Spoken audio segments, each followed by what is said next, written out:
All right. Hello, everybody. Welcome to another edition of Community College Presidents, talking about community colleges. I'm Dr. Joe Gilgour, president of Mineral Area College. And today my guest is Dr. Paul Carlsen from Lakeshore Technical College in Cleveland, Wisconsin. We're very happy to have you today. How are you, Dr. Carlsen? Well, Dr. Gilgour, I am doing fantastic. I'm happy to be here. I'm excited that you reached out. It's going to be a fantastic 20 or so minutes here. Very excited. All right. I'm glad you have a positive attitude about it. All right. So, for those that don't know you, and you and I just met as well, maybe talk a little about your background and about Lakeshore Tech and what's going on. Sure. A caveat first, Joe. You're pretty good at looking in the camera. I kind of wander and look at myself and others, so I'm sorry if I'm not looking right in the camera. No problem. So yeah, I'm the president here of Lakeshore Technical College, and we're located in the village of Cleveland, very close to the shores of Lake Michigan, about 60 miles north of Milwaukee, maybe 120-ish miles north of Chicago. We're a rural campus. We serve predominantly two counties, Sheboygan and Manitowoc counties. I'm in my fourth year here as president. Just started my fourth year on July 1st. And what's really been impressive is how mission-focused everyone at Lakeshore Technical College is. We serve about 11,000 students a year. Half of those are your individuals who are pursuing an academic degree, and the other half are our workforce solutions partners, adult basic education, and registered apprenticeship. Before coming to Lakeshore Technical College, I worked for almost 3 years at the Louisiana Community and Technical College system in a variety of roles in Baton Rouge. And before that, I was in economic development with Louisiana Economic Development and the South Carolina Department of Commerce. There you go. Everything you need to know about me, Joe. Wow. And so you just went right up the Mississippi, up to Wisconsin, right? Yeah. I'm going to live in every state on the Mississippi. That's one of my goals. Okay. All right. There's a lot of I'm just kidding. It's not. Yeah. All right. Well, so what brought you to a presidency of a community college, and you're a young guy, and we're going to talk about that in a second, but what inspired you to be a community college president? Yeah, I originally went to get my doctorate in political science from the University of Georgia because I wanted to be a professor. I wanted to teach at a Research One institution. But in my third year of my doctorate program, I realized I didn't really like teaching and I didn't like doing research. So I would have limited job prospects to be a university professor. So I started applying for jobs, and the first place that was willing to hire me was the South Carolina Department of Commerce. And after a year there, I transitioned to Louisiana. And that was where I first really got hooked into two-year colleges. And what really drove it was Louisiana, like many states in the Deep South, has, a lot of deep-rooted institutional poverty, generational poverty.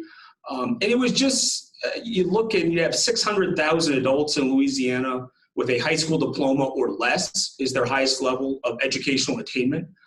And that's, you don't have many career options when that's your highest level of attainment. But you would also have thousands and thousands of good paying, quality, skilled jobs that were just sitting vacant because there was not enough qualified workers to fill that. And it just seemed like such an easy solution. And I know I'm simplifying things that, let's just train as many people we can at a two-year college so that they can get the skills to go to those jobs. I was always college bound. Both my parents were a middle-class family. Mom and dad both have a master's degree.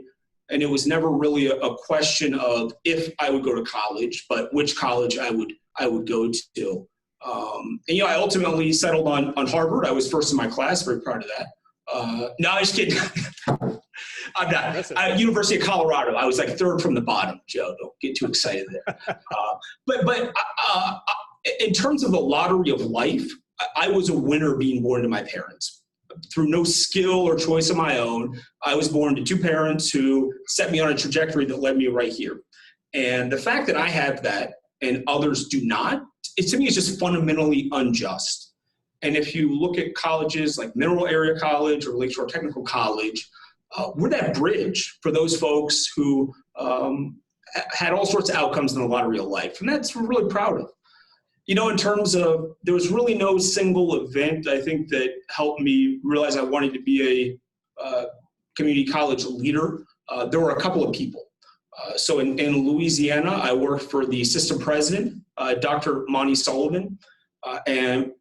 Dr. Monty Sullivan is a guy who lives and breathes the open access mission of two-year colleges. And he talks the talk and he walks the walks. And I would observe him and think, man, that's a guy who gets it. We need more people like him to be leading two-year colleges across the country. And I just got to a point where I was just tired of waiting for other people to come around and be the type of leader that I think we needed. And I thought, well, maybe I'll give that a shot and captain my own ship. So Monty helped lead me there. And then, of course, my wife, she's my high school sweetheart, been married 9 years, and she has stood beside me, behind me, and in front of me, and really helped me in my journey here to the college presidency. Okay. Yeah, I can't imagine similar, with the, you say about your wife, I can't imagine where I would be right now if it wasn't for my wife. In fact, the first higher ed job that I even saw, I was working at Walmart at the time, and this job came open at a two-year college, and she said, if you don't apply for this, I'm going to. And I was like, okay, cool, I'll apply for it. And then that set on that trajectory. But who knows, you could be interviewing with her right now, which would be much more aesthetically pleasing to look at. I can guarantee you that. Yeah, you're right. Hey, that's funny. I had a similar, I got a large promotion once in Louisiana. And I remember sitting with my wife and saying, boy, I think I probably capped out in as far as I can go in higher education. I'm a young guy, never worked on a campus. I'm probably going to sit here for like 10, 15 years. And she goes, that's an absolutely terrible mindset. You could be a college president. And there you go. If she wouldn't have said that, I probably wouldn't have changed my mindset. So funny how that stuff works out. Yeah, they're very smart too, because my wife would never tell me I could be a college president. She really didn't believe that. She's not going to lie to me and make me feel better.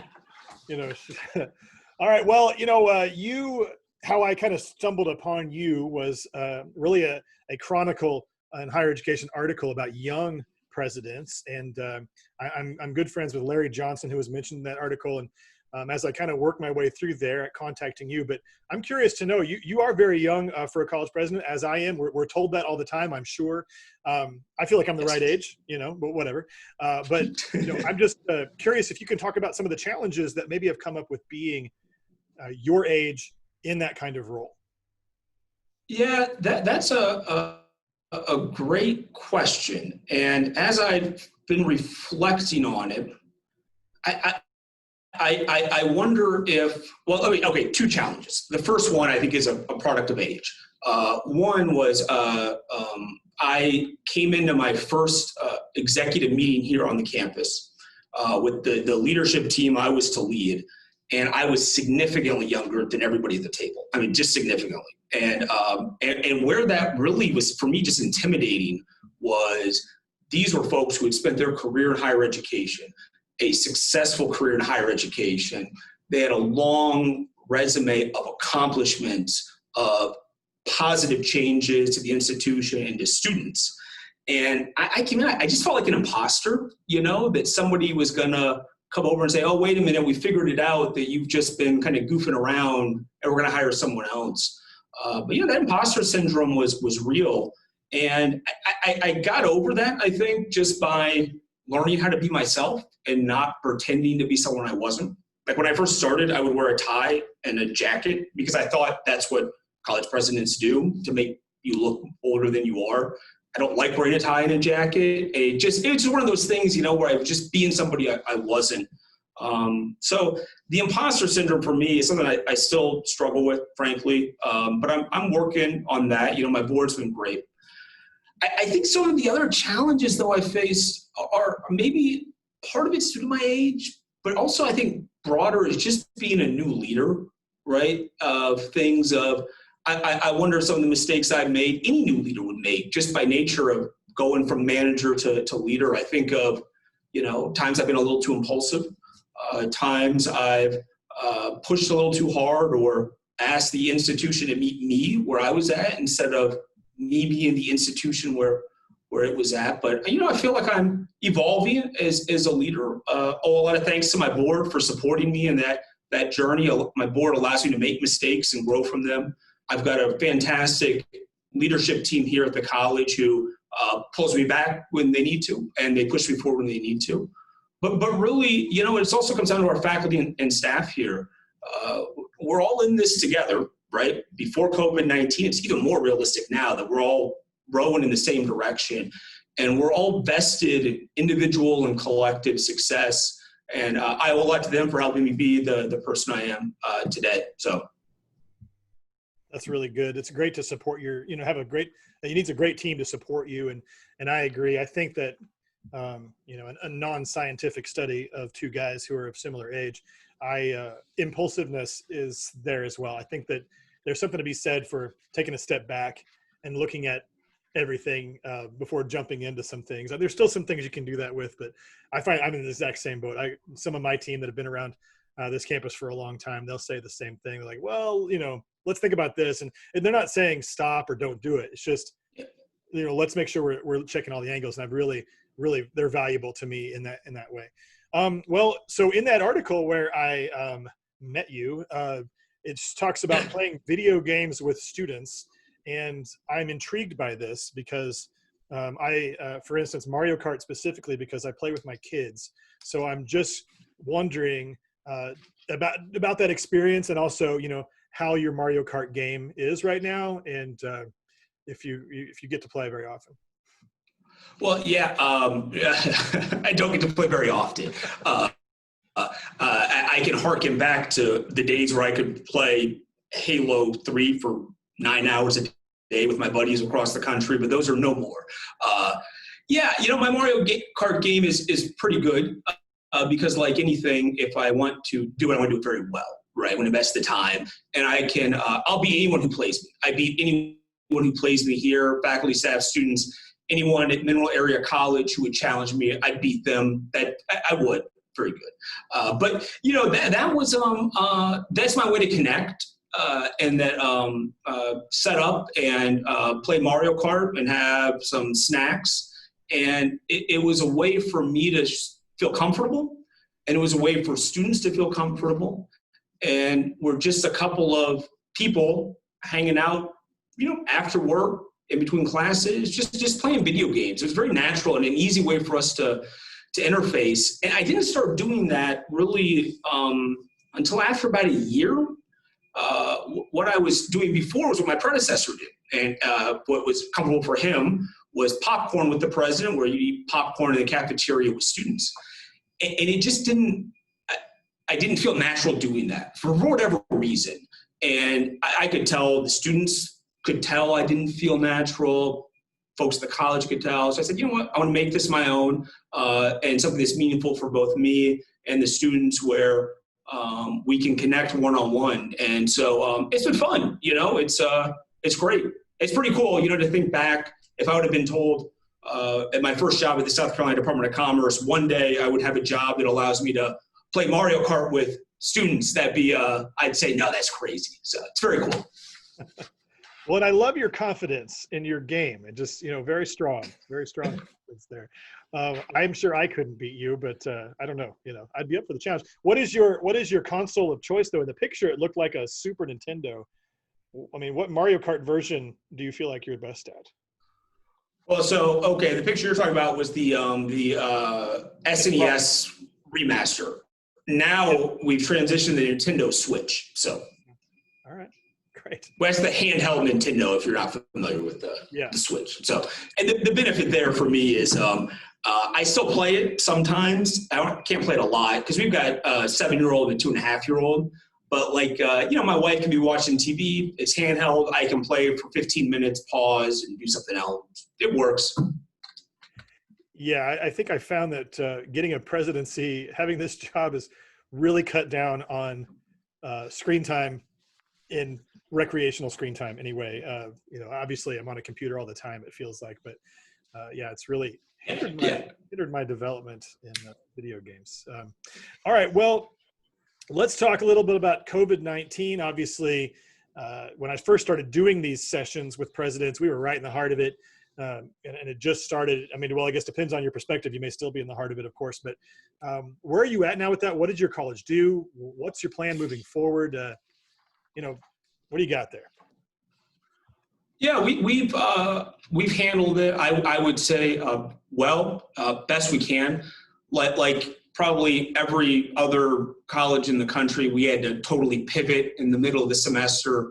And my hat's off to our faculty who in 2 weeks did a total 180 in how we deliver instruction. That would be a difficult task, like a 5-year strategic plan to think that we were able to do it in 2 weeks.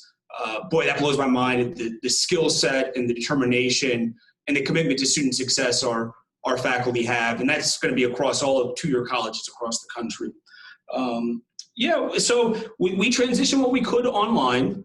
And things in Wisconsin, even though cases are still going up, we're opening up out in rural Wisconsin. We've actually offered face-to-face hands-on instruction really since April, small courses, practicing physical distancing. And the reason we're doing that is we're a technical college. Our mission is workforce. And we can't do everything online. And, would you hire a welder who had only taken online classes and never picked up a welding gun? You probably wouldn't. And you probably wouldn't allow someone to work on your car who just did some things online and has never popped a hood. So it's something we just can't do online. And I've been very proud of our faculty who said, you know what, we can't do everything online. We got to do some things in person, and we're going to do it safely. And we're going to make sure that our students get those learning opportunities. Because like 2-year college students all across the country, if we're not offering those opportunities, if we're not staying mission relevant, it's not like those students are going to pick up, move, and go to a different technical college across the country. They're just not going to go to school, right? They're not. They're going to wait until you open, or maybe not come at all. So it's been something we've been very proud of, is our ability to fulfill our mission and serve our students in this pandemic. We actually passed a milestone 2 weeks ago. We had our first general education lecture in person. Of course, it looked a little different than before, but we're proud to be able to offer that support because not everyone is successful in an online environment. Not everyone wants an online environment, and that's what our community is looking to us to fill. And again, immensely proud of our faculty and staff who are supporting people inside and outside the classroom to make every student successful. Okay, great. Yeah, and I think you're right on with that, not going to transfer to their technical college. We find, at least in Missouri anyway, there's 12 community colleges, and we tend to run into we talk about competition a lot. Who's your competition? Where are students going? And oftentimes at the community college, the biggest competition is just nothing. It's just not going to school at all. And that can be a pretty tough competition to go against, depending on, where you're at, or you're living in your parents' basement or whatever it is. You're right about that. We do have to be there and be available. And I think that it's a really good point under COVID. And we don't have as many technical programs, but with our nursing program, we have law enforcement academy. These are things that, I don't want a nurse giving me a shot or drawing blood from me if she or he has never done it in person with somebody, or law enforcement. Same thing, so those are really good examples. No, you're absolutely right. So shifting gears a little bit, just to keep with my theme of every time I do this, is to talk about pet peeves.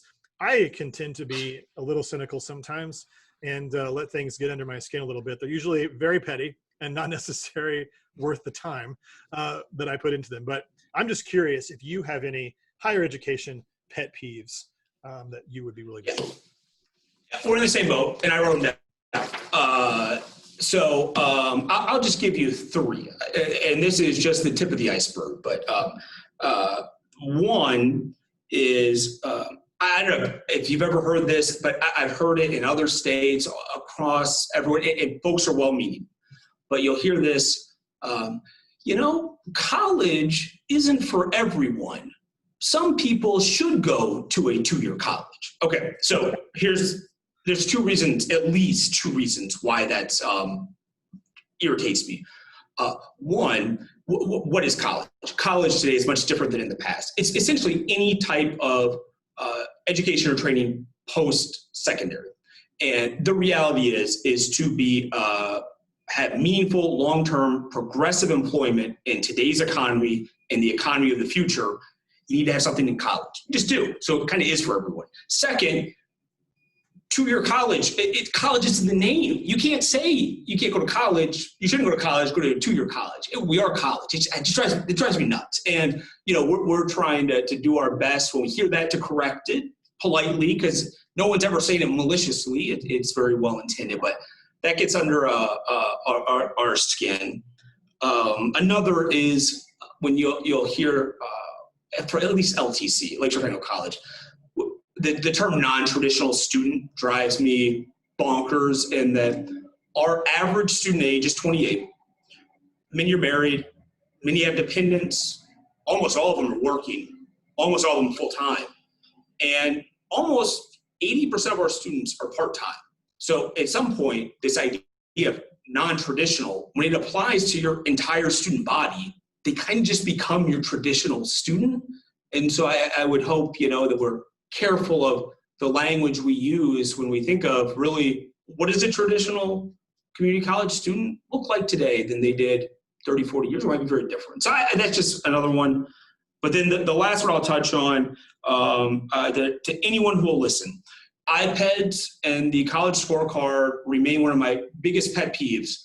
And one day I'm going to run for president of the U.S. on the platform that I'm going to totally redo iPads in the college scorecard, because they serve a valuable purpose, but they are not relevant to the role, scope, and mission of 2-year colleges like Lakeshore Technical College. Without knowing all the specifics, I would say it's not entirely relevant to Mineral Area College. And we need to give reasonable data that is usable by consumers. And iPads and the college scorecard, probably great data for someone thinking of going to University of Colorado or University of Georgia, University of Denver, where I went, right? Those are great schools. The data points they share for us, I just don't know how much they're helping at all. So when I run, I'll count on your vote, Joe. You can be our running mate. So I'll be your vice president, man. I'm with you. Single platform. That'll be it. Yeah, that will get it right there. Why don't more presidents run on that? Energize the base. Yeah. Yeah, no, those are great examples. I concur with all of those, and I appreciate that. So with a little bit of time we have left, I want to just kind of turn the mic, figuratively speaking, over to you, and just take 2 minutes, talk about whatever you want, and then I'll come back at the end. Awesome. Well, one, I want to thank you for the great work you are doing, Joe, to foster these communications. Mineral Area College is lucky to have you, and you're doing a lot of great work there. I'll just again thank all the folks at Lakeshore Technical College who make it the institution that it is, a very successful institution, cares about students, and that's our faculty and staff, our board of trustees who are fantastic, volunteer their time, really care about what we're doing. And I think also everyone in our community, because a 2-year college, community college, to be successful, it needs the support of the community, and we have that here. And I'm very thankful and blessed to be here. As these have been uncharted waters for us with COVID-19, but again, we're all in it together, and when you're focused on the mission and the students in front of you and the students walking through your doors, you can do some really awesome things. We're going to continue to do that. So thanks, Joe. Yeah, well, thank you for being a part of it. Just really appreciate the getting to know you a little bit and the insight and learning a little about Lakeshore Tech and your background. It's been great. So really appreciate your time.